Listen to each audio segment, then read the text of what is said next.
Assalamualaikum warahmatullahi wabarakatuh. Saya Rafiful Hadi Al-Hakimi dengan NIM 2505110340 dengan dosen pengampu Dr. Ahmad SPD M.Hum. Di sini saya akan mengidentifikasi tentang Kerajaan Gunung Sahilan. Baik teman-teman, di sini saya akan menjelaskan latar belakang atau sejarah tentang Kerajaan Gunung Sahilan. Istana Kerajaan Gunung Sahilan merupakan salah satu situs cagar budaya yang berlokasi di Dusun Koto Dalam, Desa Sahilan Darussalam, Kecamatan Gunung Sahilan, Kabupaten Kampar, Provinsi Riau. Bangunan istana ini merupakan salah satu peninggalan sejarah dari kejayaan masyarakat Kampar Kiri. Kerajaan Gunung Sahilan diperkirakan berdiri pada abad ke-17 dan berakhir pada tahun 1945. Kerajaan Gunung Sahilan berdiri lebih kurang 300 tahun. Selama itu, kerajaan diperintah oleh 9 orang raja atau sultan dan 1 orang putra mahkota. Bangunan istana yang ada di Gunung Sahilan tidak lagi ditempati oleh seorang raja beserta keluarganya. Kini, istana dipergunakan sebagai tempat musyawarah adat. Berdirinya Kerajaan Gunung Sahilan tidak dapat dipisahkan dari Kerajaan Pagaruyung yang didirikan oleh Aditya Warman. Kerajaan Gunung Sahilan merupakan kerajaan bawahan Kerajaan Pagaruyung, dan raja yang memerintah di Kerajaan Gunung Sahilan adalah keturunan Raja Pagaruyung.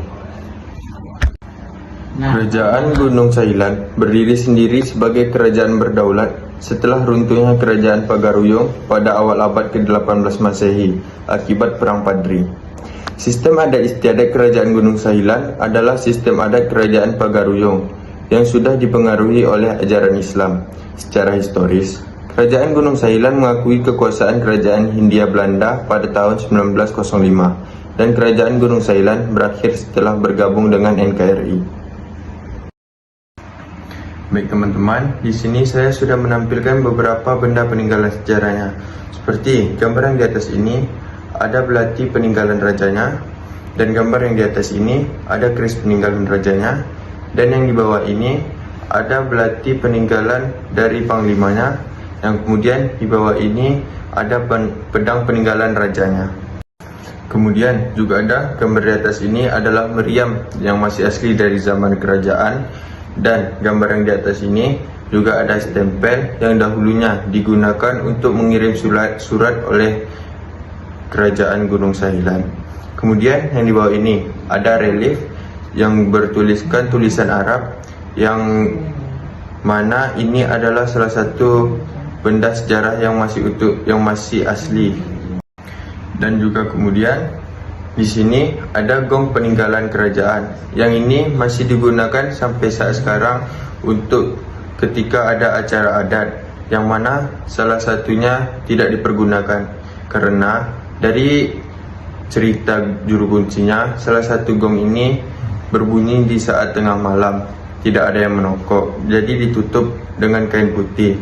Kemudian gambar di atas ini juga ada berangkas peninggalan dari kerajaannya. Dan yang di bawah ini ada mesin jahit yang digunakan pada masa kerajaan. Dan yang di bawah ini juga ada talempong peninggalan dari kerajaan yang masih asli. Baik teman-teman, di sini saya juga sudah menampilkan beberapa peninggalan tidak sejarah yang ada di Kerajaan Gunung Sahilan. Seperti gambar di atas ini, yaitu ada tangga menuju lantai 2, yang mana ini sudah diperbarui oleh pemerintah. Dan kemudian ada gambar di atas ini, itu janji sotie yang berisi tentang Kerajaan Gunung Sahilan.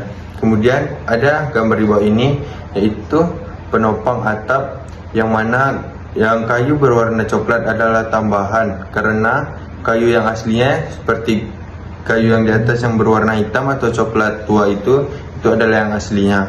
Kemudian juga ada atapnya yang sudah diganti. Kemudian gambar di bawah ini adalah silsilah keturunan raja, yang mana itu adalah tambahan baru dari Kerajaan Gunung Sahilan atau yang baru dibuat setelah Gunung Sahilan masuk ke dalam NKRI. Baiklah teman-teman, sekian identifikasi singkat dari saya.